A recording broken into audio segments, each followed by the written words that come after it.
Hello, everyone, and welcome to Season 5 of Goddamn Gamecube. If you like our show, please leave us a rating on Spotify and subscribe on YouTube. Thank you, and enjoy today's episode.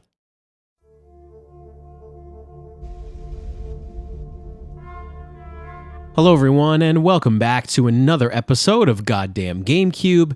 Greg and Riley are your hosts today, and we are continuing on with our retrospective through the Gears of War franchise. Today, we're talking about Gears of War 3 and Gears of War Judgment. Riley, take it away. Let's start. Gears 3. Yes, sir. So we talked about Gears 1 and 2 last time. This is kind of, because that was more of an overview, I guess, sort of seeing how the franchise started out. And this episode, I think, is going to be the one where they lose me. I want to talk about, kind of dissect, because I didn't play 4 and 5 until recently. Yeah. And I just kind of fell out of love with the franchise, and this is where it happened. So went back into it, with an open mind, and we're going to be breaking these games down, this middle era of the franchise here. Oh, boy. Gears of War 3. This was 2011, a couple years after Gears 2 was 2008. Developed by Epic again, published by Microsoft again. This is the last game in the series to have any involvement from the creator, Cliffy B. It was written by the science fiction author Karen Travis. The premise of this one, surf's up, dudes. We're taken to the sea. Oh, boy. 2 years after the previous game, after they flooded everything. Gears 3 follows what's left of humanity after the dissolution of the COG. The coalition of ordered governments, where Marcus and his friends have taken to the sea to find refuge from what remains of the Locust. There's not much left, but there's still some, and their explosive cousins, the Lambent. Oh, boy. My favorite. One of the most annoying things about this franchise. The Lambent? Yes. Yeah, it's pretty bad. Okay, so just starting out with stuff they changed. You can tag enemies finally for your squad mates to target. That's Thank you, Battlefield Bad Company. Yes, gotta give them props there. Helps with the bigger ones for sure. I really like that you can swap your weapons and ammo with your squad mates, like Marines in Halo. I always forget to do it. Yeah, I think if they'd kind of shoved it in your face more, it would have worked. But it got to the point where I was like looking at like there's too many weapons, so I was like, oh, who could use a boom shot right now? Give Cole a boom shot, like that kind of thing. It's a nice to have, if anything. I have a big problem with the weapon ammo economy in this game, which I'm going to tell you. Okay. I discussed in the previous two games, I thought there was too much ammo. There is still too much ammo, but now weapons have lesser carrying capacity, and it's really annoying. Can we actually, now that we're on this subject, there's something that annoys me. And it's in every Gears of War except Gears 1 and Gears 5. Okay. I don't know if you'll agree with me, and I don't know if the audience will either. And in Gears of War 1, I thought it was perfectly okay that you could get sniper rifle ammo from normal ammo boxes. Right. In Gears of War 2 through all the way up until 5, you can't. Right. So the long shot becomes a kind of power weapon where you get what's in it, then you have to toss it. Yeah. And I found myself having less fun with the game because I'm always shooting the Lancer or the shotgun because there's just that you get a ton of ammo for it. Yeah. And I found myself more bored of the gameplay loop because I couldn't really use what I want. Yeah. It's the thing about it is that the Lancer is really nice to have, but it's kind of the one that you've got to drop if you want, because I don't know, I'm never going to drop the shotgun. It's just too useful. It's too useful. So the Lancer you got to drop, and it's just kind of, you're putting yourself at a disadvantage. Like, when am I going to run into another useful weapon? Yeah. It's tough. But I don't necessarily disagree with you at all. I think I get why they did it. Like making a sniper rifle more of a power weapon, I guess. I think for the sake of game balance, it's a better idea, but I think it actually makes the game less fun. Yeah. Not to go back to Gears 1 just for a second, I always went sniper rifle shotgun. Like it was my favorite combo. You could kind of play how you, I hate using the term play as you want, but you were able to have a little bit more fun with it. Yeah. And I think it's more balanced the way they have it in 2, 3, Judgment, and 4, but I just don't love it that way. Right. But keep going. No, totally. Getting into like just some weapon changes, new weapons. One of the most interesting versions of the hammer burst in this game where you can aim down sight. Weird, right? It becomes first person? Becomes first person. Weird. It's I don't hate it, but I don't either. It's just weird in a third person game. Getting to the new weapons, we're going to do another thumbs up, thumbs down. Mm-hmm.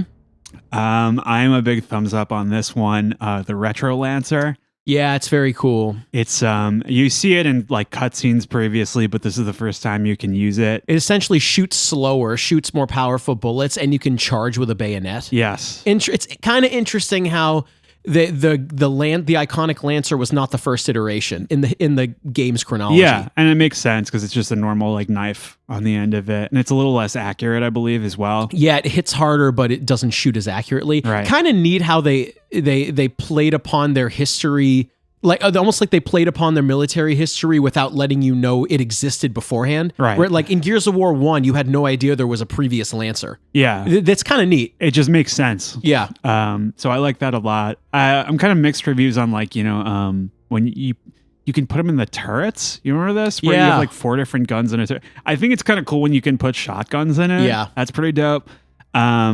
The digger, did you mess around with this at all? I think I spent more time rolling out of the way when other people use it on me. I couldn't really get into this one, to be honest with you. Not really. You know what? It's a cool idea when enemies use it against you because it forces you to move out of cover. So basically what it does is either one side or the other shoots it at each other and it digs a little projectile under the ground and then pops up under cover. Is that how it works? Yep. Yeah. It's just I would prefer other weapons at the time. There's a couple more turret weapons. There's a minigun that one person has to carry around the battery. You ever mess around with that one?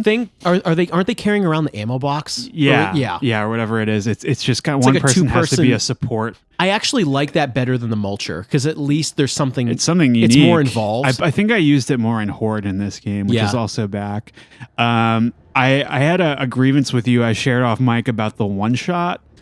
Yeah, it kind of makes the regular long shot irrelevant. Yes. And like, why is there a sniper rifle power weapon? And they also, because it works better for like the bigger enemies like the boomers, but you can tell they kind of nerfed the long shot to make room for this. And the same thing can be said of the sawed off shotgun. Yeah. It's just like I was like, I don't want this. No, you only get 2 shots out of it. It's super powerful up close, but whatever. Did you use the fire bombs at all? Like the fire grenades? Yeah.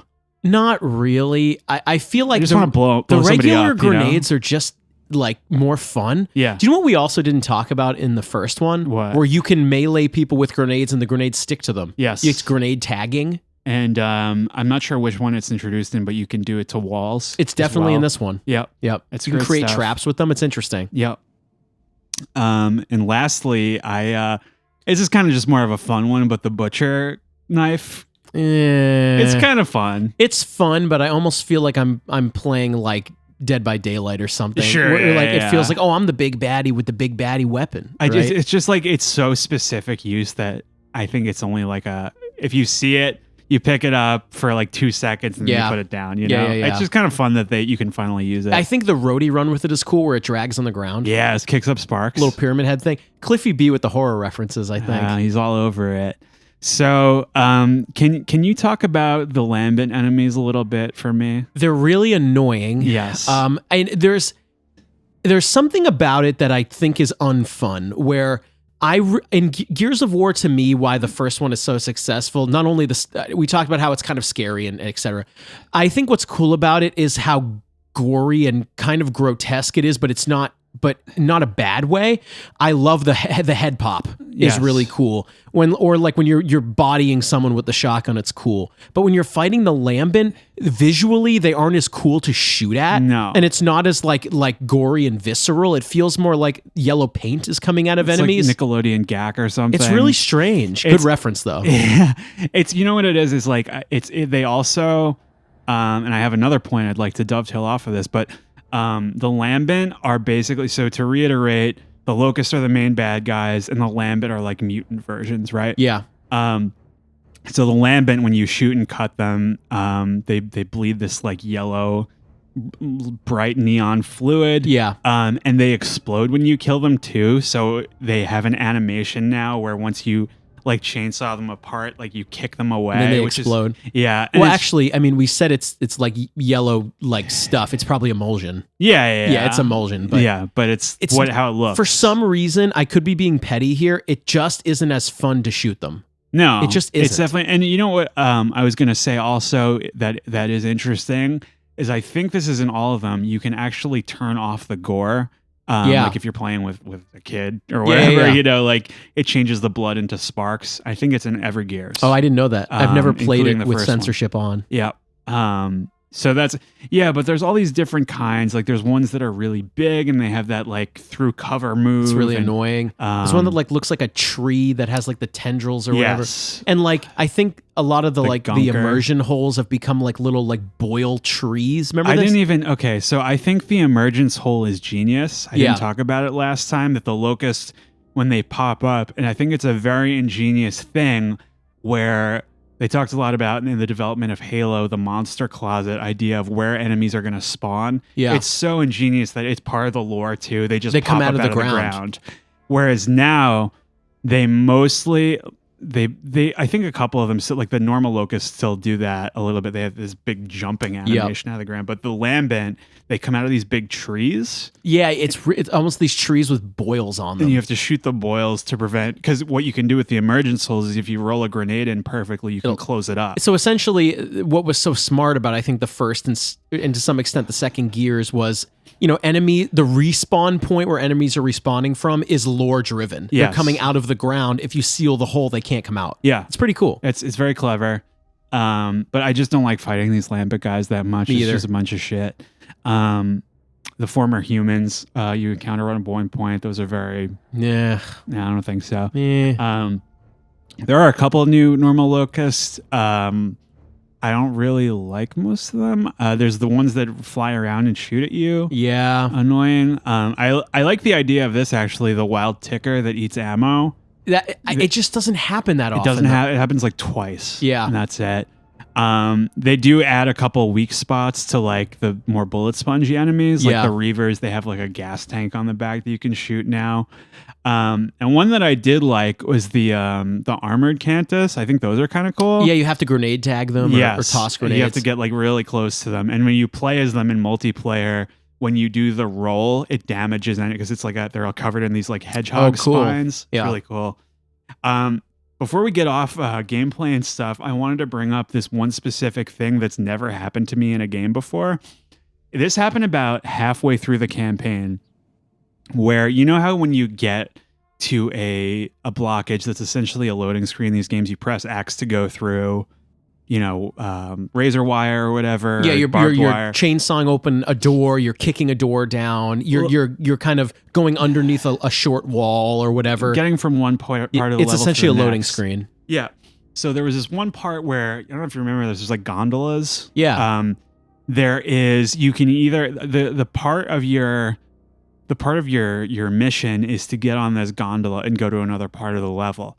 But there's also a side path that is some barbed wire or some other obstacle. And I thought, because you know how these games, they have some collectibles or like extra power weapons or stuff. If you go off the beaten path, you can find stuff like that. Mm-hmm. I tried going through this and pressing X, and Marcus goes, "Can't do that yet." And I'm like, what the fuck? What do you mean? Like, and so essentially what happens is, when you go over the gondola, it doesn't work and you need to do something. And it's just like... Oh, it's a hidden wall. So, but why would he say... It's like he's turning to the camera. And he's like, look, you're going to go in that area later. Fourth wall breaking. It's never happened to me in a game before. Wow. It's fascinating. Interesting. It's so weird. Moving on to some more aesthetic stuff. I think the tone is much worse than the previous game. But it gets worse. But it does run better. Yeah. I think. It's really, and I'm not really sure what this is, but the new aesthetic and the color palette, like you complained a lot about the last one, but I think this one's way worse. It's worse. It's like because we are very complimentary towards the first game and how inky and how bleak everything is. Dour it is. And dour is the word I was looking for a couple of hours ago. It's really, this game is very just right in the sun. And it just, I don't know. It's like, you know, when you're watching a Tim Burton movie, like very goth, and he has them at the beach, it just doesn't feel right. No, it's just, I don't know, man. Why are we doing like Gears of War Mario Sunshine? Like, what's going on here? I don't know. Like, on one level, I see like, okay, they wanted some contrast, but it just doesn't work. It doesn't work for me. And there's a lot of like kind of schmaltzy moments too. Yes. You know, I just didn't like, cause I'm already like half out on the story in this game, on the series. And then you get to this shit. I don't know. We're going to do another voice cast performance review for the new faces. New faces. Thumbs up or thumbs down. Okay. Claudia Black as Sam Byrne. It's fine. What do you think? She's you got some Australian gears in this one. You got some Aussies. It's fine. Crikey, that locust is Sheila. Is that? Does she actually say that? No, but it would be funny. It would be if funny. She saw a Berserker. But there's also Hoffman's wife is also in the game, and she's also Australian. So I don't know what the. I don't know what's going on there. Yes, Bernie. Tess Masters is Bernie. What do we think? It's fine. What do you think? Fine. I feel like I'm going to say that a lot with this one. I have some big compliments for some of them. Oh, okay. I feel similarly though about Dwight Schultz as Chairman Prescott. He's a new actor. Same for Peter Renaday as Adam Phoenix. I just think everyone is kind of in the shadow of the four besties. Yeah, it's so hard to like. It's another one of these situations where, like, Greg, you didn't get to direct it. Yes. You don't get to choose, but they had to expand on the first one to make a sequel, and I just think your mileage is going to vary. Yes. Like, when they expand out from the four main dudes, I don't like it that much. I don't like the expanded color palette, but what else were they going to do? Like, well, something else that I don't really like about this game is how often they mess with the foursome. You know? True. There's a lot of kind of people filtered, like Anya's on the battlefield now, which is interesting, but I feel like Marcus should not be apart from Colin Baird as much as he is in this game, I don't think. Interesting. Not a bad take. And you were talking about how all those characters, they feel very memorable, like they all have a personality. Yeah, they have I don't think these characters have as much. Maybe I kind of unlocked that when I was talking about that in the previous episode, where maybe my problem with all the new additional characters, I don't know what role they're playing. Yes, there's very clear kind of comedic roles that they're playing in the first game, playing off each other. What was Marcus Phoenix, Jerry Seinfeld? That's a good compare. But we were talking about Ghostbusters, and it's like you have Baird as Egon. He's the tech guy. You know, it's all that kind of those tropes you're getting into. And when you add more people, they don't really fit into those. It starts to muddy the waters a little. Yeah. But the two that I feel strongly about, Michael B. Jordan is in this game as Jace Stratton. I forgot about that. He's kind of this guy that's like part of the squad, like here and there. He's probably some fucking comic book character or something. But and Ice-T as Aaron Griffin. I forgot about that. Dude, he's really good at this. Yeah. He's because like at that point in the game, I'm really kind of checking out, and he just shows that he basically insults you and leaves. Yes. It's so funny. Mm-hmm. I'm assuming because he's a big kind of player of games, and he's like, I want to be in it. Yeah, maybe. I don't know. I don't know where those relationships are in the industry. It's pretty cool. But should we get into the story of this one? Yeah, we have to. For what it is? Yeah, for better or worse, mostly worse. So this game, it also... I was talking, I separated our previous discussions about the acts. They all kind of like they're chapters of the game. You're very Shakespearean 5-act play of a Gears of War. Yep. This game begins a trend that carries through into the next couple, where I have a hard time telling where one act starts and ends. Kind of all floods together. Yes. Mm-hmm. Whereas like, Gears of War, I know the last act is the one on the train. Yeah, I was about to say, like, I don't know exactly where the acts start and end in Gears 1, but if I were to do it from memory, you have like the street, and then the train is the last one. Like the underground is the middle. The underground Marcus's is house is the fourth one, and then the emulsion factory or whatever is the third one. Yeah. So like they're very distinct in my brain. At least the sections of the game at large are distinct. They kind of like they magnetize to the location you're in. Yeah. And this one, it's like the story feels less structured because of it. Yeah. So you start in the beginning here.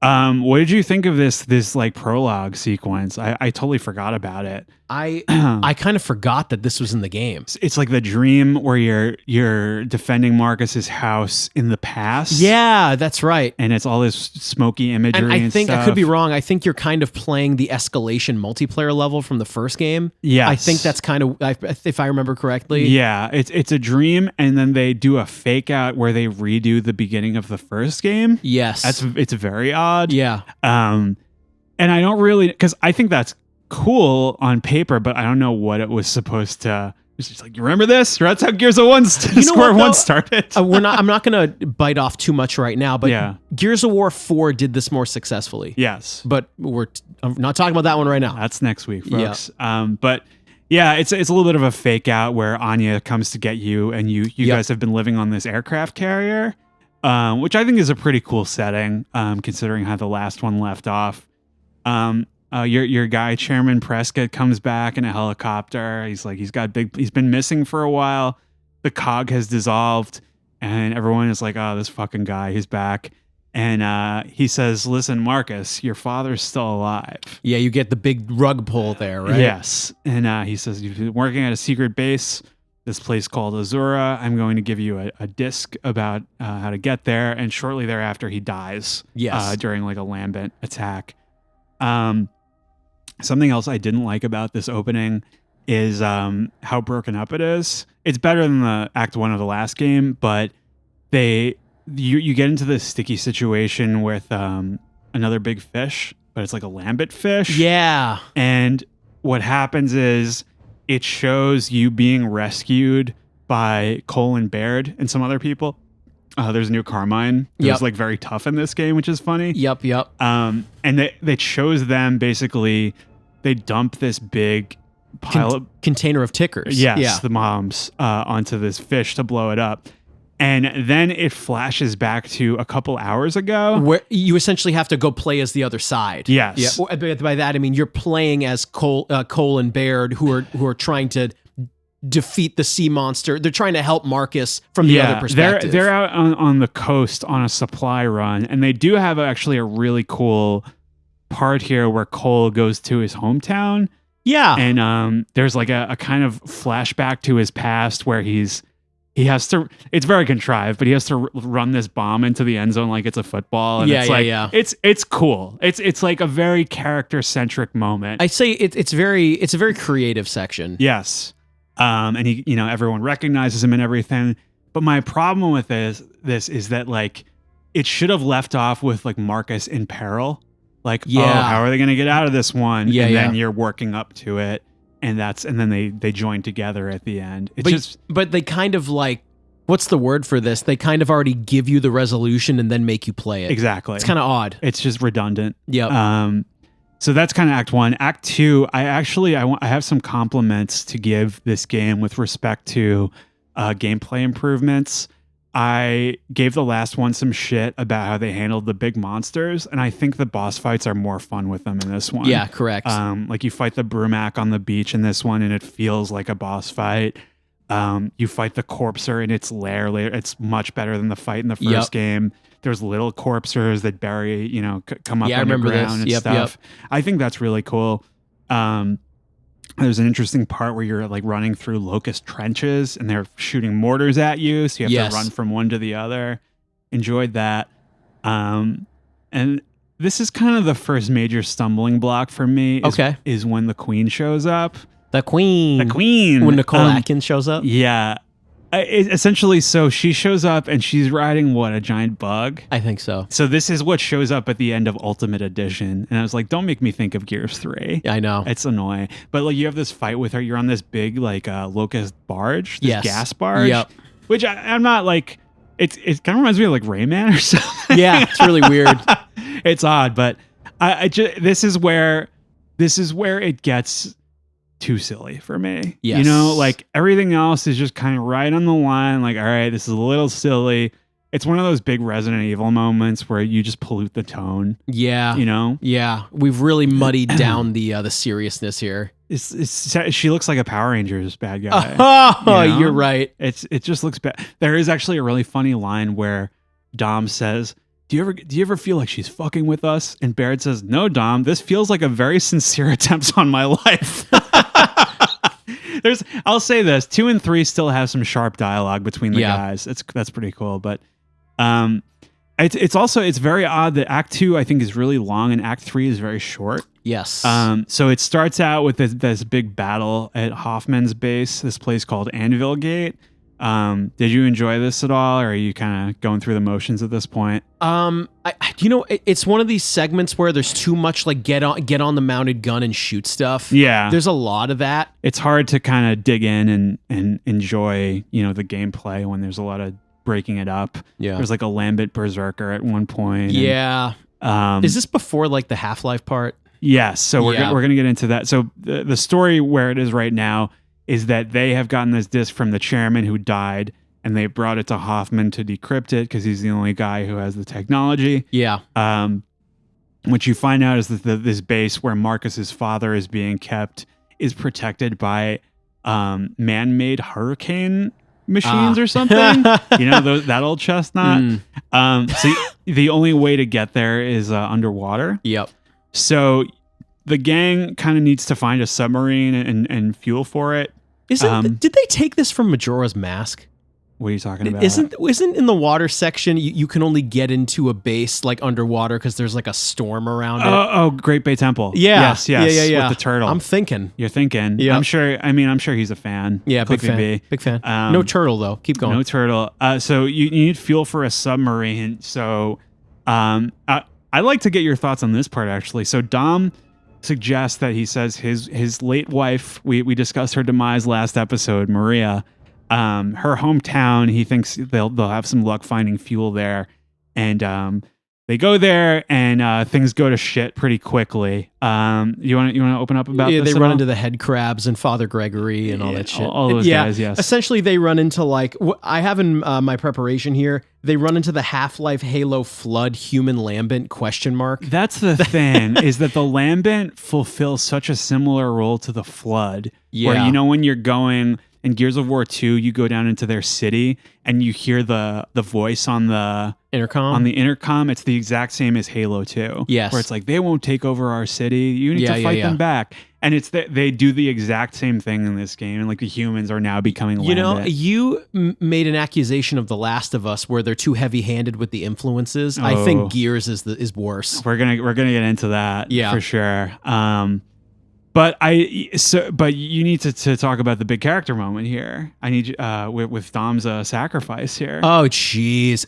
I actually think this is not bad. No, it's not bad. I think all right. So here's my opinion of this. Sure. And you can open up afterwards if you feel compelled. But like Dom, I knew he was doomed. I was like, they can't kill Marcus. They're probably gonna kill Dom. He lost his wife, he lost his kids. He's very miserable all the time. I don't think he's long for this world. And I think it's a very effective impact on Marcus. They start playing the Mad World cover. That was very tasteful. They did the throwback. Yeah. It will, if you saw that commercial all the way back, it'll get the feels going. I just think that the way that he dies is really stupid. Well, you mean like him driving the car and causing a giant explosion? Yes. It's to take out the Lambent. You know what it is? I think here's the bullshit part of it for me. These dudes have gotten out of worse scenarios. It's true. They're surrounded by generic enemies. Isn't that the whole game? Yeah. It's I think. Oh, here's the thing. I actually don't dislike him getting in a car and driving fast and going Thumb and Louise on this kind of stuff. Sure. Like it's fine. Yeah. Weird reference. I think here's the thing. There are worse things to hate on in this game than this part. No, yeah. It's fine. I feel like if you look at like Lieutenant Kim in the first game, his death is like gnarly. It's awesome. And then you got this. It's like yeah. He deserved a better way to go out, I think. Yeah. But he's gone. I'll give him that. They commit to it. He hasn't been resurrected yet as some kind of horrible monstrosity. Nope. He's gone. He's literally toast. You're just without him for the rest of the game. And so Act 4, you're getting into this. I actually like this area a lot, this like Ash City. I have this in my notes, is this weird Far Cry boss section with the Ashmen. Oh, yes. Yeah. I see what you mean there. Yeah.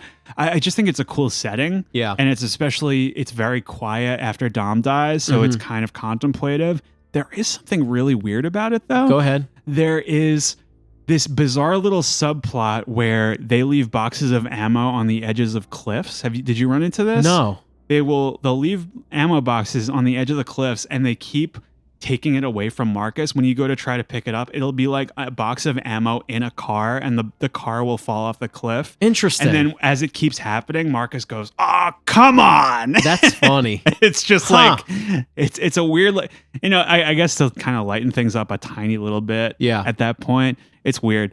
And the whole thing with, I think Ice-T is really funny, but his whole subplot is such a waste. Yeah. It doesn't really go I think anywhere. that's why I called it the weird Far Cry part. Yeah. Where there's a weird like gang boss guy. Yeah. Yeah. And he flips you off, and it gets lost in his little trolley, and he's gone.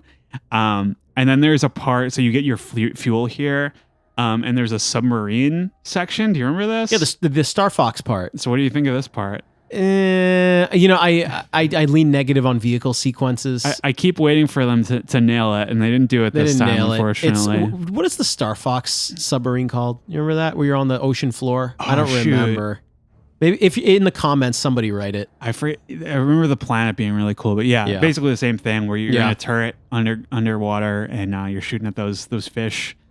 Fine. And you get to this base. I think so. Act 5 is the base, and you get to.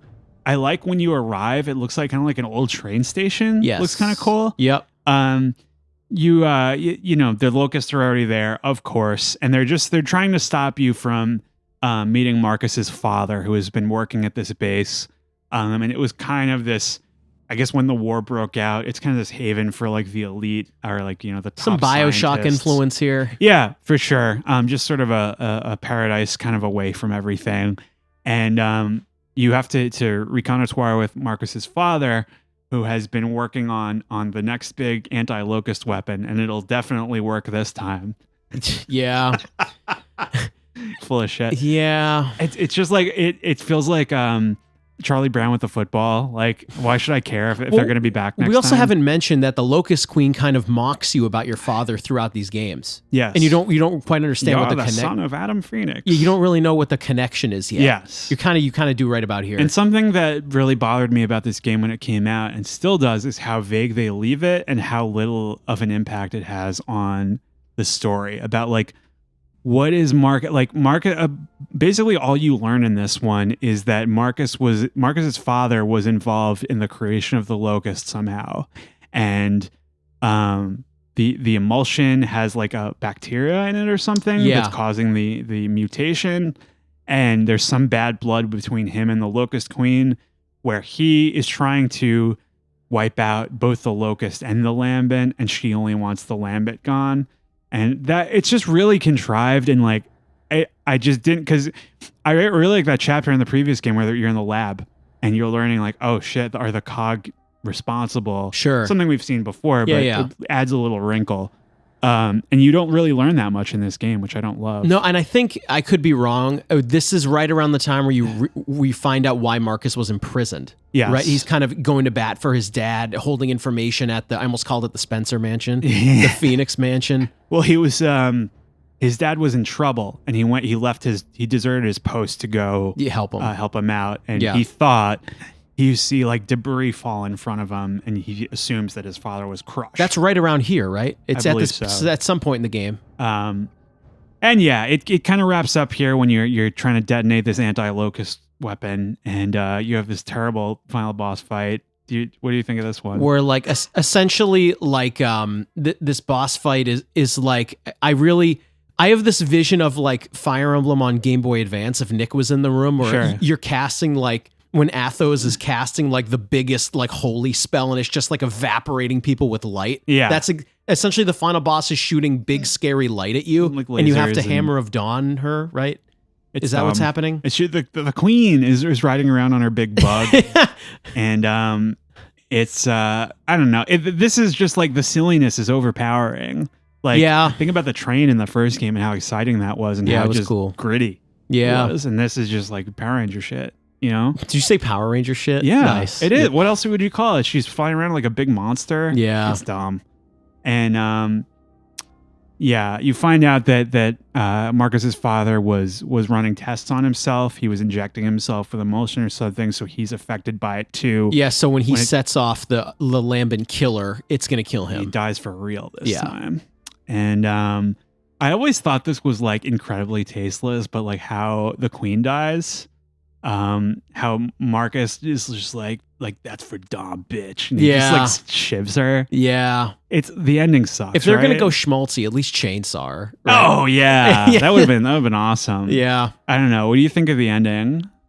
I think it's okay. I think you get a little bit of an emotional pull because he finally gets reunited with his dad, and then he becomes just dust. Yes. It's fine. It's fine.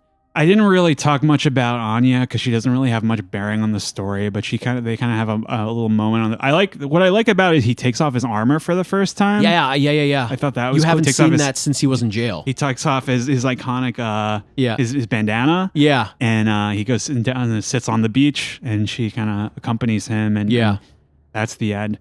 Can we do grades on this one?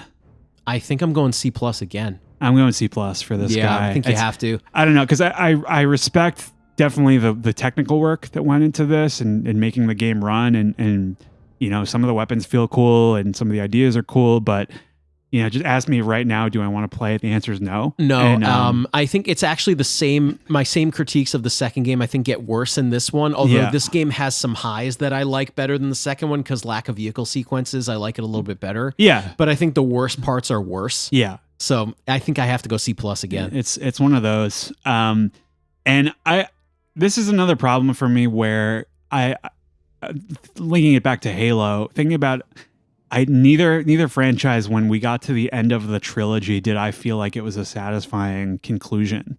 Do you feel better about Gears or Halo? Halo. Really? Because I like Halo 2 more than Gears of War 2. That's true. That's true. But in terms of like wrapping up the story, it just felt very, especially in this, very rushed. Yeah. Very like unearned. It doesn't. I mean, evidently there's Gears of War 4, so they didn't really resolve anything. Yep. That's true. Interesting. There's some give and take between Gears of War 2 and Gears of War 3, but I think it ends up about the same for me. Yeah, that's tough. So this is the last one with our guy Cliffy B. That's right. I wanted to ask you, what's your take on this guy and his role in the series? So interesting guy. Yes. I think he's a little bit understated when it comes to his involvement in what we've been calling the golden era of modern games. Yeah. Like 06 to 10. Mm-hmm. Like he was like this very, what's the word for this? I'm going to use the word cool. Yeah. He was this guy in the mid 2000s and he gave you this sense that game developers are cool. Yeah. And, you know, he walked out, I think, on stage with a replica Lancer. That was the moment where I was like, I think I like this guy. Yeah. I think he's also interesting, like, later in his life, he invests in musicals and other creative endeavors. Yeah. Interesting guy. I don't want to speak too much about the latter parts of his career, only this, but it can't be understated that I think Gears of War 1 is probably the most influential cover shooter ever. Yeah. Maybe people would argue with me that that's Killzone, but I would say it's Gears of War 1. Yeah. And I think, you know what, I think I actually said this, I think I tweeted this at him where I said, you know what, for Gears of War 1 alone, like I give you the salute. Oh, like, of course. It meant a lot to me. It's one of those things where like when he came out with the chainsaw, like revving it up, he looked so excited, and I was just like, there's a version of this guy that doesn't work for me, but he's working for me. You know what I mean? Yeah. Like in terms of, I really admire the when Miyazaki won his award at the Game Awards last year and how humble and quiet he was. Yeah. And normally I don't like it when people are very, you know, kind of fun and in your face about their art, but he was very passionate. Can I use a word for you? Yeah. I think it's genuine. Yes. He was very genuine. Like he thought he made a good game. He was excited about his ideas. Enthusiastic. And he was right. Yep. Yeah, for sure. And it's just interesting because I feel like there's a lot of, as we're going to learn in the next couple, like other people take over the reins of the franchise. There's a lot of debate in other series about like, well, was Star Wars better or worse after George Lucas left? You know, that kind of thing. And it's one of those things where I don't feel very strongly about Gears of War 2 or 3. So it's not so much like tied to him as it would be like George Lucas. That's interesting. Like I really tie the first one to him. Yes. The other two, not that I forget he was there, right, but I don't really associate the sequels with him. It's weird, right? Yeah. But he was a big part. He was the leader. Yeah. And he has I did want to kind of dovetail into this quote here where he was addressing this quote by him was actually maligned by some reviewers where he was not happy that Gears 3 reviewed worse than Gears 2 in some places. And he said, I know for a fact that Gears 3 is better than Gears 2 on every level. And I'm like...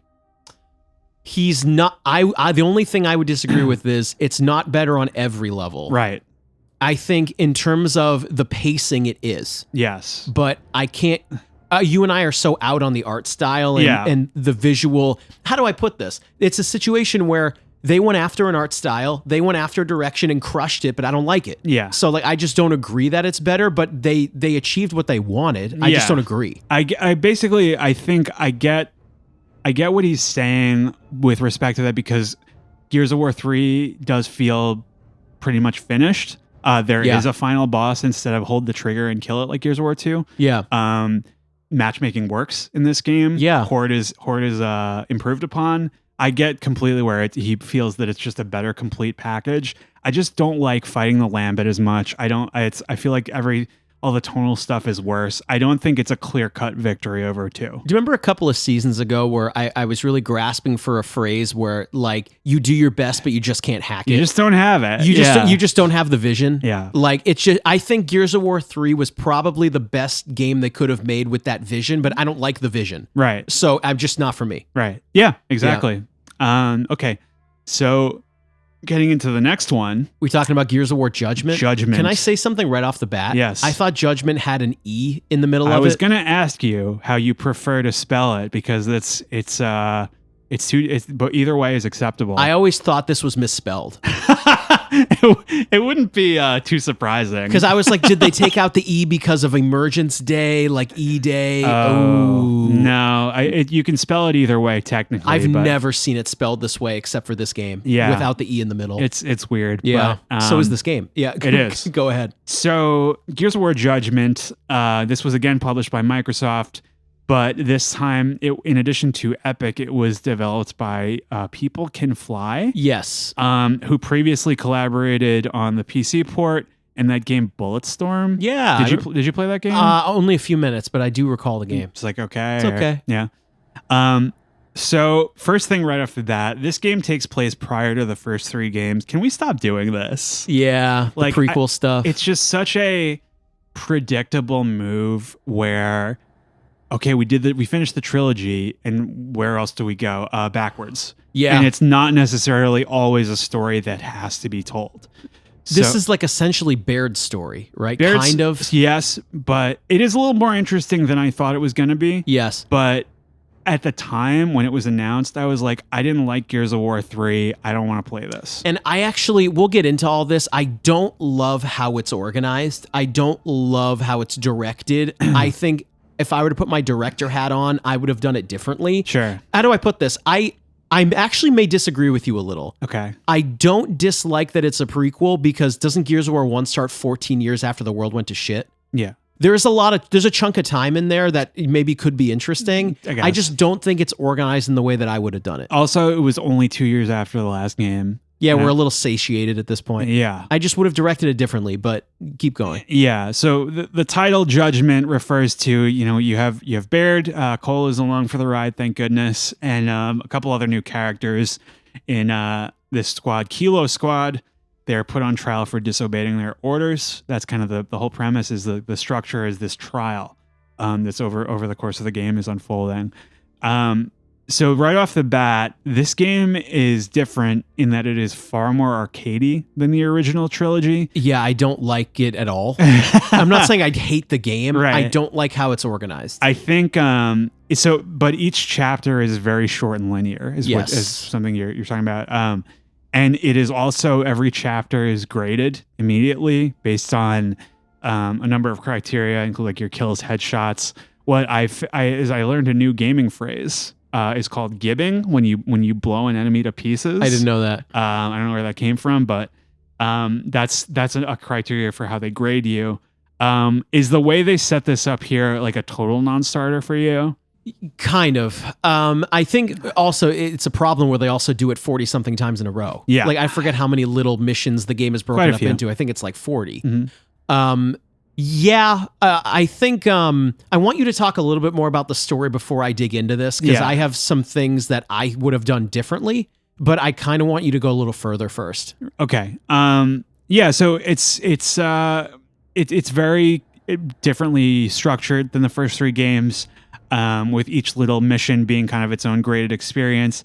There is something that I think is interesting on paper, which is the declassified quests, which is basically at the start of a mission you can opt in to have some sort of modifier during this chapter.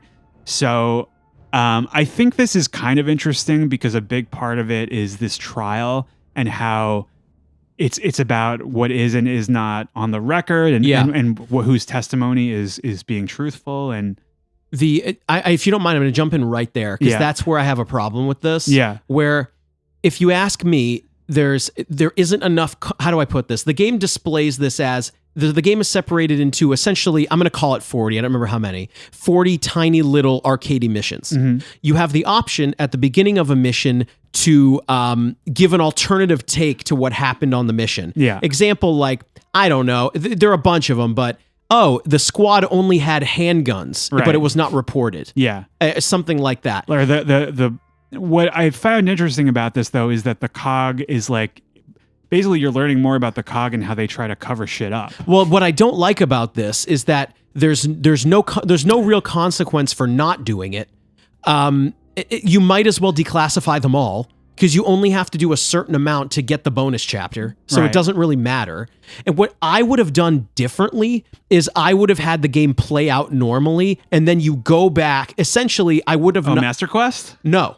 I would not have had every mission be declassified as an option. Okay. I would have done the whole game normally, and then when your character has a rebuttal in the trial, you replay certain segments and they're very different. Oh, okay. Almost like the cog is accusing you of what you did. You play it out. But at the end of the game, there are 3 or 4 segments where you start to learn the real truth and you play it out very differently. Yeah. Because you have to do all 40 of them and all 40 of them have an alternative, it becomes very arcadey. The differences between classified and declassified are not big enough. Right. Oh no, we use different weapons than reported. Who cares? Like, it doesn't really matter. Well, yeah, but so some other examples, like weapons and ammunition scarcity, which is like implying that the cog was not properly supplying them. Sure. They don't let us use locust weapons. We didn't have a choice because they didn't give us guns. Mm-hmm. Enemy placement changes, like, they're actually, this was actually a lot harder than the cog was implying. Hammer of Dawn strikes were occurring. Let me give you a good comparable before you continue. Yeah. Remember the original Resident Evil 2 had a B scenario instead of an A, and it's quite different. You're seeing the other perspective. Mm-hmm. I think that may have been a better play. Yeah, no, completely. Yep. But in terms of, I like that it made story sense where that you have dialogue that changes depending on if you chose it or not. I actually didn't choose very many of them because I just wanted to like let's get through this shit. I'll fuck around with it, but I don't want to make my life any harder than it is. Yeah. I did them all. Yeah, that's crazy. But yeah, it's something else. Something that bothers me way more is the changes to the control scheme. I did not like this at all. I think it can't be understated how buttery smooth Gears of War plays, and this one is a little clunky.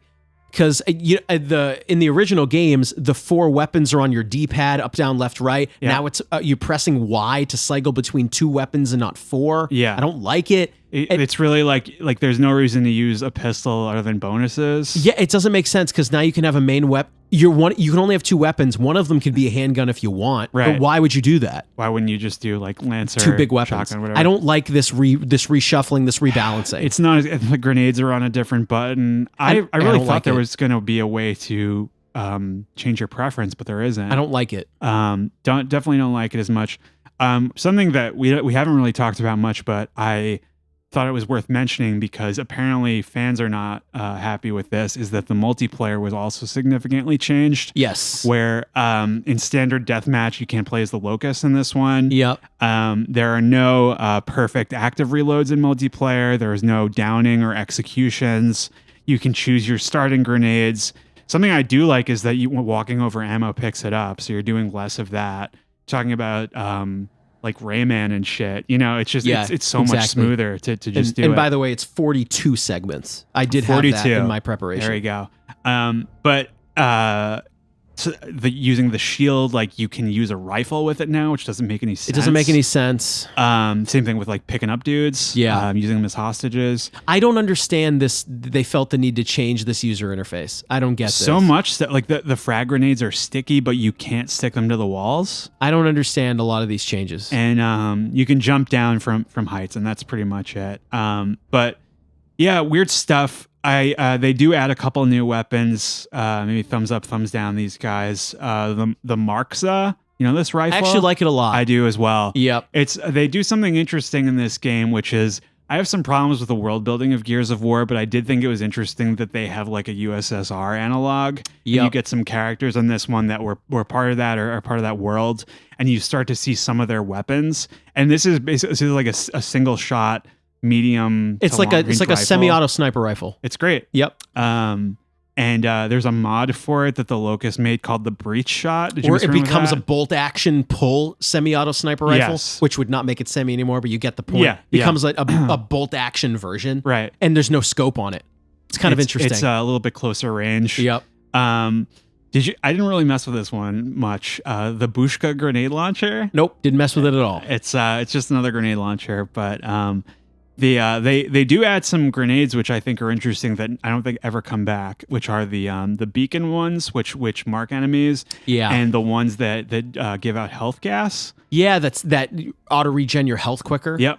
Interesting. And they never brought those back. And the only new enemy I really think is incredibly stupid is that one Locust that turns red when it gets mad. Oh my goodness. I hated those so much. Yeah, dude, I know. Those guys sucked. Okay.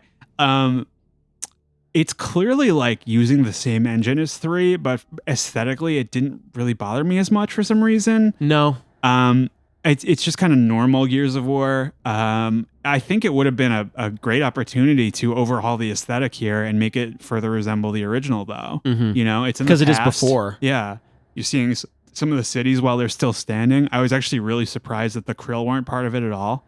I kind of forgot about them. Even because I don't think what we mentioned in the last one is that the lore reason is that the light mass bombs seemingly wiped them out, and that's why they're not in any of the future ones. Okay.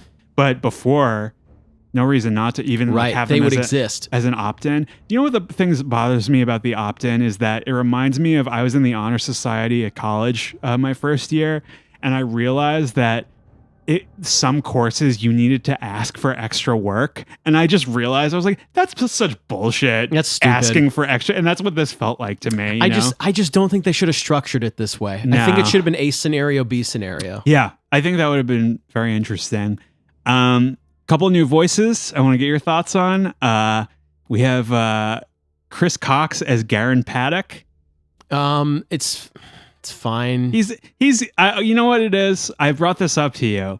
He is doing a very stereotypical silly Russian accent. Yeah. But I don't hate this character. No. I really like the idea. I think this is a very important thing that more storytellers, world builders could take benefit of. You are going to get some people, some asses in seats, if you have a character who hates everyone else. Yeah. Because if you hate Gears of War, you'll love this guy. Yeah. You know, like he's just trash talking everyone. Yeah. And he has kind of an interesting story. So I thought his performance was solid. Ali Hillis as Sophia Hendrick. What do you think? You're giving an what do you think? Yep, I'll give not enough. Like I think we really nailed it with the 4 main dudes each filled a role. Yeah, and now I don't quite know what role people are filling. Right. Besides like girl. Yeah, we need a girl in the squad. Yeah, I don't know. And Bruce Thomas as Colonel Loomis. I like him. Yeah, he's a good villain. Mm-hmm. That's it, though. We're going to get into the very quick story here. Mm-hmm. The acts are divided by character in this one. I think this is kind of neat. Yes. You honestly, each of them kind of has to take the stand, and you start going through their story. Baird, Cole, Sophia, Paddock, and I think Baird again. Yeah. And then it just kind of wraps up. Yep. It's cool, but because of the game's kind of arcadey nature, they're all very short. Yes. So I'm not going to break it up the same way. I'm just going to go through the story. Baird and the rest of the Kilo Squad, they're put on trial by this guy, Colonel Loomis, and the game flashes back to the series of decisions that led to this moment, right? So they encounter this, this Locust general. He's like, oh, he's the toughest one we've ever seen. It's really like, I don't know how much different is it than the other guys we fought already. It's not. They haven't. It's the past. That's true. Yeah. So it's like nothing we've ever seen before. General Karn. Yeah. And his army is steamrolling this city. So they say, hey, we know this new technology exists, this light mass missile. Can we use it? And Colonel Loomis says, no, can't do war crimes. And they're like, fuck you, we're doing war crimes. Yeah, essentially. And your team goes off and you find all this information for how to do it. Very much like Gopher missions, some cool areas, but whatever. And they launch the missile and they're arrested, right? Essentially. That's the whole overarching story getting up to the end, right? And what's obviously is inevitably going to happen. They're in this courthouse the whole time. It's kind of like, it's ridiculous how long that like the Locusts are barging through the door and the Colonel's like, no, we're holding this trial today. I know. You know what? I don't think I said this a lot in this episode, but this is not a bad idea. I just don't like how they do it. Right. Yeah. I kind of like how they have to do a trial and Locusts are beating down the door, so we got to hurry this up, but they just don't. Right. They should. Yeah. And so they show up and wouldn't it have been interesting if they rug pulled instead? You only get about a third through the trial and then it goes to present day. Yeah. Would they save it till the end and it's very generic? I think maybe halfway would have been. You think you're going to get each character, but you don't? That'd be kind of interesting. I don't know. Anything other than what happened. Yeah, anything other than what they chose to do. It sucks, but the Locusts break in and Paddock kind of saves his face a little bit by saving Loomis. Yeah. And Loomis is the one to very ingloriously execute the Locust general. Yes. And he's like, all right, you're free to go. Yeah. But he demotes Baird and is like, you'll never be an officer again, which is why he's a private when you meet him in Gears of War. Yeah. Which is kind of interesting. And there is also, I didn't play many of the DLCs for these games. This is the only one I really did where it plays out a lot more conventionally. It's not like it's not the segmented graded or anything like that, where you basically catch up with Paddock during the events of Gears of War 3 when Cole and Baird go off on their own. And I think it's kind of cool. Like he crops up a couple times over the course of the series, and it just kind of ties it in with, he helps you out in some way. Yeah. Mm-hmm. And that's really it for this game. And I think we should start with grades. What are you going to give this one? I think I'm going C+ again. I'm going C+ for this one. Yeah. It's saved by the good ideas that they didn't execute well. Yeah. And it's just a shame because I just like, I saw this game announced and I was just like, no, it's one of those. And I really had to work up the nerve to just be like, we gotta do it for this series. Sure. It's a major enough entry. Yeah. And I did want to pose a question to you. Would you like to see Gears experiment with other types of spin-offs in the future? Do you have any ideas for that? They already did. They did Tactics, right? They did Tactics, apparently. Yeah, and apparently it was okay. Yeah, it was okay. It's just this is tricky where I don't get to have my way here. Right. I don't dislike what they tried to do. Right. I kind of like the idea of the trial. There's 14 years of we don't know what happened before the first game. It's just I would have done this a little bit more. I don't want to use the word smartly. I would have been a little bit more clever, a little bit more cheeky. It's so obvious that each chapter is each character taking the stand. Right. It's so obvious, and at the end, it goes to the trial as present day. You know what's funny is that it's kind of disagreeing with my point a little earlier, where the Gears of War 3 acts were very they did not flow together. These don't flow together because each character is an act, but I couldn't tell you what happens in each one. Me either. No, not at all. I just think not you, but the royal you knows so little about the Gears universe. Yeah. I'd be okay like with a spinoff. There really hasn't been very many, but I just don't think this was the right. They just didn't execute this. I think you know what it is. I have 2 points, then we can wrap. Yeah. Number one, I thought it was cool to structure this as a trial because they seem like the COG kind of like shows its ass a lot over the course of the series. Like it's very clearly not a virtuous organization. Yeah, sure. And Marcus's trial in the very beginning of the first game, you know, talking about his trial was a sham, sir. You know, that kind of thing. And it's building this culture of like their society seems awful. Can I interrupt you and say something funny? Yeah. If they're going to do a game about a trial, why isn't it Marcus's? Should have been. What are they doing? Oops. I mean, like, wasn't that the whole point of whatever? Maybe they wanted it to be about somebody else, Whatever. but Dude, play as somebody else. I'm right. I don't I don't know. Come on. But my other thought is what I would love to see is a Locust spinoff. You're not wrong. Locust versus Locust, like two generals fighting each other. Or like Locust versus Lambent. Sure. Or whatever. Something. No. No. I know. I mean, I don't like Lambent, but it's made known in the plot the Locusts don't like them either. Yeah, but I just mean in terms of like what I'd like to see as like a fun spinoff. Be careful what you wish for. We got a Golem game and it sucked. Yeah, but I'm joking. But like the Locust have, and they're fun to play in Horde. Yeah. So the Locust have such a fun sandbox with all the weird creatures and stuff. Yeah. You could do something fun with that. Yeah, but, you're not wrong. That's all I got for this one. That's all I got. I think we're gonna wrap for this one, and we'll see you guys next time for Gears of War 4 and 5, and we'll see you next time. Thanks.